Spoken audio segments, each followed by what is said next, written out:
사진 보이시나요? 자막으로 가렸군요. 한 대표가 들고 간 빨간 파일 잠시 후에 저희가 다시 보내드리겠습니다.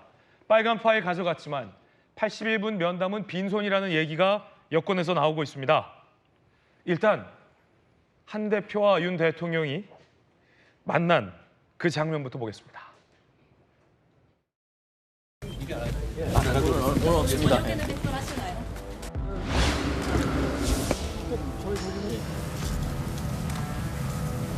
이 경찰 영웅이라는 게 몇십 년이 지나도 잊지 않는다는 것을 보여준 거지. 그래서 오늘 네 분을 이제 현양을 하는데 나도 사무총장하고 전화 통화를 하고 영국 외교부 장관이 이제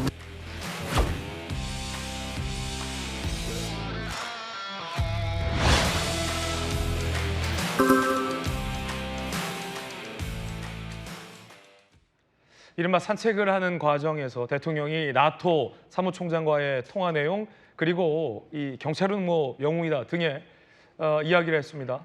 그런데 한동훈 대표가 들고 갔던 이 빨간 파일의 정체는 뭘까? 한 대표가 하고 싶은 말 다 하고 오겠다라고 밝혔는데 박정아 실장의 이야기를 들어보면 한 대표는 3가지 요구사항 다 대통령에게 전달했다라는 겁니다. 들어보시죠.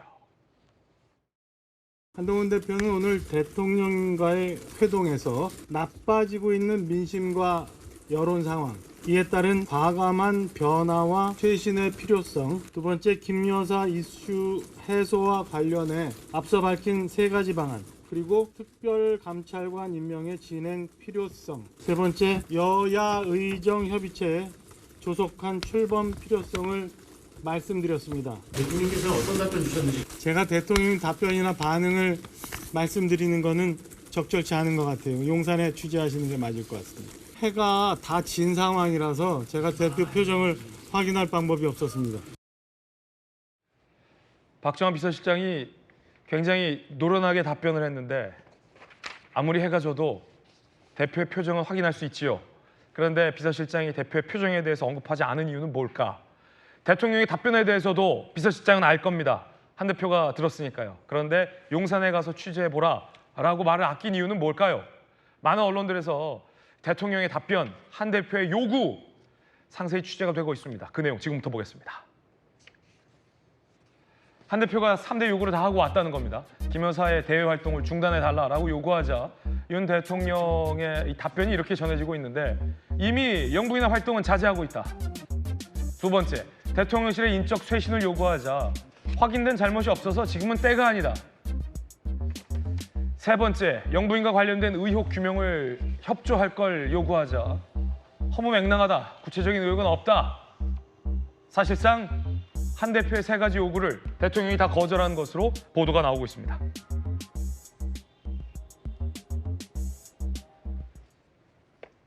한 대표와 대통령 사이의 이견이 확인되는 그런 순간인데 자, 대변인 출신의 김유정 의원님, 박정아 비서실장도 얼마나 많은 대변인을 했습니까? 청와대 대변인, 그렇죠? 청와대 실장, 그리고 국회의원, 당수석 대변인, 이번에 당대표 비서실장, 제주도 부지사, 지금 대통령과 한 대표 사이의 이견 3가지를 확인했잖아요. 네. 박정아 비서실장이 용산에 가서 취재하시라. 한 대표 표정은 해가 져서 확인되지 않는다라고 말한 이유가 있었군요. 어두워서 잘 확인할 수 없었다라고 얘기했는데요. 표정이 어두웠겠죠. 표정이 어두운 거였다. 예. 어제 한동훈 대표가 빨간 파일을 들고 갔잖아요. 네네. 저는 그게 그 파일 안에 민심을 담아서 갔다고 생각합니다. 그런데 예전에 그 빨간펜 선생님 있잖아요. 빨간펜 선생님. 빨간 파일 대표인 셈인데 대통령이 그냥 면전에서 저는 거부했다고 생각하거든요. 그리고 그 3가지 요구 조건은 용산에서 만남 이전에도 이미 또 알려진 바도 있고 그런데 그 마주 앉은 테이블의 배치도 그렇고 예. 그런 것들이 우린 급이 달라 이렇게 얘기하는 모습 같았어요. 지금 배치도가 이제 대통령이 앞에 앉으시고 예. 그 맞은편에 비서실장과 대표가 나란히 앉아 있죠. 예. 그러니까 이제 소위 그 독대라고 하는 것을 굳이 면담이라는 표현으로 하면 예. 대통령실의 위상이 좀 더 올라가는지는 모르겠어요. 근데 그 정진석 비서실장만 지금 배석을 한 셈인데 좀 원탁에서 이렇게 좀 삼자가 않는 모습이라면 조금 더 낫지 않았을까 싶은데요. 당대표에 대한 예우를 저렇게 하면 대통령실의 권위가 더 높아지는 건지 잘 모르겠고요. 그리고 그 세 가지 요구 사항이라고 해야 될까요? 뭐 말이 요구인데 그 사실 예. 건의 사항 같은 거고 민심을 가감 없이 전달했던 장면이라고 생각하는데 왜 그 빨간색일까를 두고 정치권에서도 궁금증이 많습니다. 빨간색. 뭐 당 색깔이니까요. 네. 저는 그냥 그 정도 생각하는데 파란색은 아니었잖아요. 예. 그러니까 빨간색 파일에 넣어가지고 간 혹시 것은 뭐 이렇게 비상 상황이다, 레드 팀의 레드, 혹은 뭐 경고 레드 카드의 의미 뭐 이런 것도 있을까요? 오래됐을까요? 검찰의 레드팀이 아무 소용 없었다는 거는 도이치모터 주가 조작 불기소 처분으로 다 드러난 셈이라서 레드팀의 의미보다는 저는 당의 색을 그렇군요. 당심 그리고 민심을 반영한 그런 색깔이라고 상징적인 의미가 있다고 생각하는데요. 저렇게 이런지하에 바로 묵살해버리고 또 그러고 나서 만찬 일정 때문이라고 하는데 그 만찬에 지금 아침 보도로는 추경호 원내대표가 참석을 했다는 거잖아요. 한 대표 보내고 추경 원내대표가 예. 만찬. 그래서 와 이거는 대표에 대해서 이제 빈손 지고 돌아왔다 이런 얘기 많이 하는데 빈손이 아니고 모멸감을 가득 안고 돌아왔다고 생각하고 모멸감을 한 대표가 가득 안았을 것이다. 왜냐하면은 저렇게 이제 파일에 그 민심을 전달하기 위해서 다 열심히 적어서 할 말 하겠다 이렇게 하고 각오를 다지면서 갔다는 거 아닙니까? 예. 그런데 대통령 보십시오. 펜 하나 종이 하나도 없이 그냥 앉으셔가지고 바로바로 그냥 하나 얘기하면 하나 받아치시고 이런 식으로 했다는 거 아닙니까? 그리고 정진석 비서실장은 핸드폰을 꺼내 들었던데 저는 이제 녹음하려고 했다고 생각해요. 뭐 사실 확인은 안 되고 있지만 그래서 그 정확하게 그 상황을 녹음에 담지 않았을까 제 추측은 그런데요. 그렇다면 박정환 비서실장도 가는 게 저는 의전상 맞다고 네. 생각하는데 당대표가 가서 저렇게 어렵게 저는 그 얘기를 꺼냈을 거라고 생각합니다. 공중전에서 이렇게 요구했던 거하고 대통령 면전에서도 그 거리를 고스란히 하는 거하고는 상당한 또 차이가 있는 거잖아요. 그런데 도착해서도 외교 일정이라고 합니다마는 24분인가 또 기다렸다고 하잖아요. 그것도 당대표에 대한 예우가 조금이라도 배려가 있었다면 이러이러한 일정으로 몇 분 정도 늦어지니까 어디로 모시고 도착하시면 안내하겠다. 예.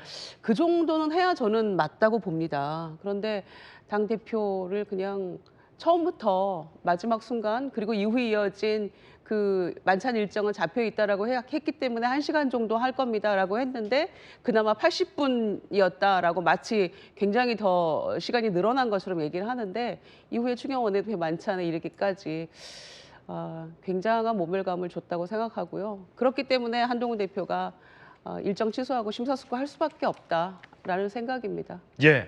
자, 조금 전에 들어온 소식 뉴스 속보 전해드리겠습니다. 한동훈 대표의 3대 요구에 대해서 대통령의 이견이 확인된 어제 면담.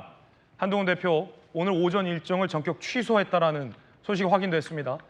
어제 면담 끝나고 이 기자들에게 모습을 보이지 않고 바로 한 대표 귀가했는데 당초에는 토론회에 참석할 예정이었는데 한 대표가 오전 일정을 취소하고 무언가를 숙고 중인 것 같다라는 관측도 정치권에서 나오고 있습니다. 한 대표의 오전 일정 취소가 어제 이 대통령과의 면담 때문인지 여부도 지금 저희가 확인 중에 있습니다만 그럴 개연성이 상당히 높다라는 게 여권에서는 나오고 있는 반응입니다. 그렇다면 오전 일정을 취소하고 난 뒤 한 대표가 국민들 앞에서 어떤 이야기를 꺼낼지도 상당히 관심이 모아지고 있는 그런 대목입니다. 자, 다시 한번 한 대표가 요구했고 대통령은 뭐라고 답변을 했는지 면담 주요 내용 함께 보시겠습니다. 자, 이 두 분이 면담을 하고 합의문은 없었어요. 발표도 없었고 한 대표가 김 여사 대외활동 중단에 대해서 이미 자제하고 있지 않느냐, 대통령실 인적 쇄신하라는 요구에 대해서 확인된 잘못 없지 않느냐, 의혹 규명 절차 협조해달라는 요구에 대해서 허무맹랑하다, 의혹이 없지 않느냐라며 상당한 이견을 보였다. 그리고 한 대표는 지금 오전 일정을 취소했다. 그리고 당대표 비서실장은 용산에 가서 취재하라 라는 답변을 했다. 이영수 의원님, 네. 상당한 이견 한 대표는 왜 오전 일정을 지금 취소했을까요? 글쎄요, 어제 만난 다음에 원래 이제 한동훈 대표가 직접 브리핑을 하기로 했었잖아요. 그런데 직접 브리핑이 이루어지지 않은 것은 아마도 본인이 원하는 답을 못 받았기 때문에 그런 것 같아요. 그래서 이제 그랬을 경우에 이제 앞으로 내가 어떻게 대응을 해야 될지 이제 그것에 대한 숙고를 하시는 것으로 보여집니다. 한동훈 대표가 사실은 그 대통령의 영부인과 관련된 문제를 대통령에게 이야기를 하는 그런 자리였잖아요. 상당히 어려운 얘기고 어려운 자리였을 텐데 그래도 조목조목 할 얘기를 다 했었다라고 이제 그렇게 얘기가 들려오고 있고 그리고 이제 혹시라도 본인이 놓치는 얘기가 있다든지 좀 토론이 깊게 들어가면 그것에 대한 보충 자료로 얘기하려고 이렇게 빨간 저런 자료까지 이렇게 준비를 해 간 것으로 그렇게 알려지고 있습니다. 저는 그 두 분의 만남이 그렇게 완전히 폄훼되어서는 안 된다고 생각합니다. 뭐 여러 가지 뭐 의전이나 뭐 그다음에 식사를 왜 안 했느냐 이렇게 뭐 조목조목 세부적인 것까지 흠을 잡을 필요는 없을 것 같고 저 상황에서 진일보한 그런 상황으로 좀 나아가기를 바랄 뿐입니다. 사실 지금 아직은 대통령실에서 뭐 거부했다 안 받았다 이런 얘기는 없는 것 같고 한동훈 대표가 충분히 이야기를 전달을 했고 지금 대통령께서는 그리고 대통령실에서는 그것에 대한 검토와 이제 앞으로 어떻게 할 것인지 그런 이야기를 지금 하고 있는 것 같은데 한 대표는 일정 취소하고서 뭔가를 좀 숙고 중인 것으로도 보이는데 어떤 얘기 들고 나올까요? 정확한 건 제가 알 수가 없죠. 그런데 아마도 지금 대통령실에서 이미 한동훈 대표가 이야기한 여사님의 활동을 자제해달라. 이거는 이미 진행이 되고 있는 것 같아요. 받아들여지는 것 같아요. 왜냐하면 사실 어제 경찰의 날 기념식에 작년 같은 경우에는 대통령 네 분이 같이 나오셨는데 어제 대통령 혼자 나오셨거든요. 그러니까 일정을 자제하라. 이것은 이제 지금 이미 받아들여지는 그런 것 같고 다른 것들도 제가 보기에는 한동훈 대표는 사실 민심을 잘 아는 그런 위치에 있잖아요. 당대표로서 모든 이제 민심을 듣고 눈높이가 아마 국민들 눈높이에 맞춰져 있을 겁니다. 이것을 대통령한테 전달한 거기 때문에 대통령실에서도 그렇게 뭐 가볍게 생각하지는 않을 거고 충분히 심사숙고해서 당 대표의 의견을 존중하리라 저는 생각을 합니다. 김관삼 변호사님. 네. 그런데 이견이 좀 상당히 보여요. 많은 언론에서는 사실상 대통령께서 거절 내지 거부를 한 것으로는 보도되는 언론도 조금 전에 저희가 소개를 해드렸는데 상당한 이견 세 가지 중에 영부인의 활동을 자제하라라는 것은 이미 자제하고 있다. 그리고 인적 쇄신하라라고 하니까 지금은 때가 아니다. 구체적인 의혹이 없지 않느냐. 그리고 조사에 협조해달라. 뭐 어떤 영부인과 관련된 그러자 허무맹랑한 의혹들 아니냐. 라면서 이 상당한 대통령의 이견을 보였고 한 대표는 뭔가 어떤 생각을 할까요? 좌절감을 느꼈을까요? 아니면 무언가 안 되겠다. 영부인 의혹과 관련해서 대통령실을만 믿고 기다려서 안 되겠다라는 생각을 했을까요?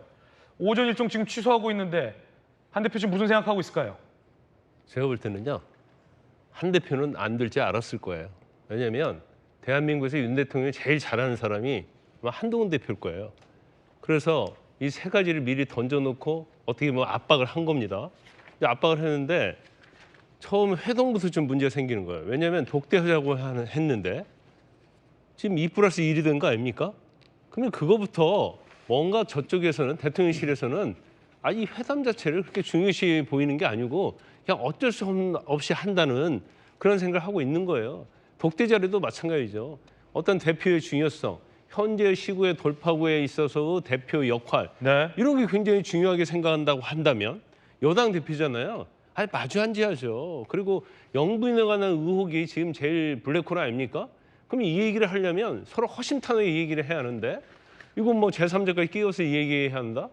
뭐 신문이나 언론에서는 오히려 뭐 정진석 비서실장이 옆에 동서가 하는 것이 뭐 훨씬 나을 수 있다 이런 얘기하는데 저는 거기에 동의하지 않습니다. 어쨌든 그러면 한 대표는 어떤 생각을 할까요? 지금? 한동훈 대표는 이번 회동이 결과 이럴 줄 알았고 네. 그다음에 대통령이 절대로 변하지 않을 거라는 거 알고 있었을 거예요. 예. 일단 뭐 나온 얘기가 그거 아닙니까? 뭐 자제하고 있다. 의혹은 뭐 별거 뭐 없다는 얘기 예. 아니에요? 인적 쇄신도 이건 말이 안 된다는 취지니까 이 답 다 이미 나올 걸 알고 간 거예요. 그러면 이제 그 다음에 플랜이 좀 있겠죠. 그러면 제가 볼 때는 이제 마지막 버스를 놓쳤다고 보거든요. 만약 버스를 놓치면 그다음에 어떻게 하겠어요? 근데 한동훈 대표는 민심을 따라갈 수밖에 없어요. 대통령이 변화를 해야 한다는 거에 대한 인식이 안 돼 있는 상태이기 때문에 예. 아무리 이 얘기 해봤자 벽에 대고 두드리는 그러한 꼴밖에 안 된단 말이에요.